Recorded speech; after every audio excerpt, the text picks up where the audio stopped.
EPFO చందాదారుల కోసం ఈ ఏడాది మే జూన్ నాటికి కొత్త ఉద్యోగుల భవిష్య నిధి సంస్థ మొబైల్ అప్లికేషన్ డెబిట్ కార్డ్ సౌకర్యాన్ని అందించడానికి సన్నాహాలు జరుగుతున్నాయని కేంద్ర కార్మిక ఉపాధి మంత్రి మన్సుఖ్ మాండవీయ తెలిపారు.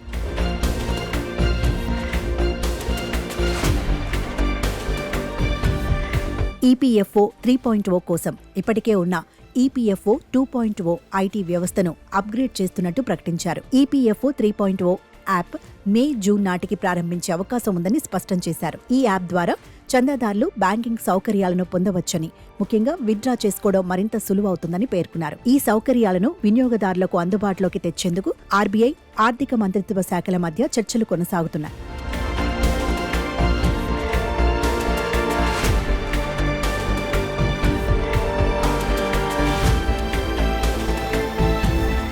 ఈ చర్చలు సఫలమైతే ఇకపై చందాదారులు డెబిట్ కార్డుల ద్వారా ఏటీఎం నుంచి ఈపీఎఫ్ఓ నిధులను విత్డ్రా చేసుకునే సౌలభ్యం అందుబాటులోకి వస్తుంది. ఏటీఎం కార్డు అందించినంత మాత్రాన చందాదారులు తమ మొత్తం కంట్రిబ్యూషన్ మొత్తాన్ని విత్డ్రా చేసుకునేందుకు యాక్సెస్ ఉండదు. పీఎఫ్ ఖాతాలోని నగదు విలువ ఆధారంగా ఉపసంహరణ పరిమితిని ఏర్పాటు చేస్తారు. పరిమితిలోపు ఉపసంహరణలకు గతంలో మాదిరిగానే ఈపీఎఫ్ఓ నుంచి ముందస్తు అనుమతి అవసరం ఉండదు. ముఖ్యంగా ఎలాంటి ఫారమ్స్ నింపే అవకాశం లేకుండా, అలాగే పీఎఫ్ ఆఫీసును సందర్శించాల్సిన అవసరం లేకుండా పీఎఫ్ ఖాతాలోని సొమ్మును విత్డ్రా చేసుకోవచ్చు.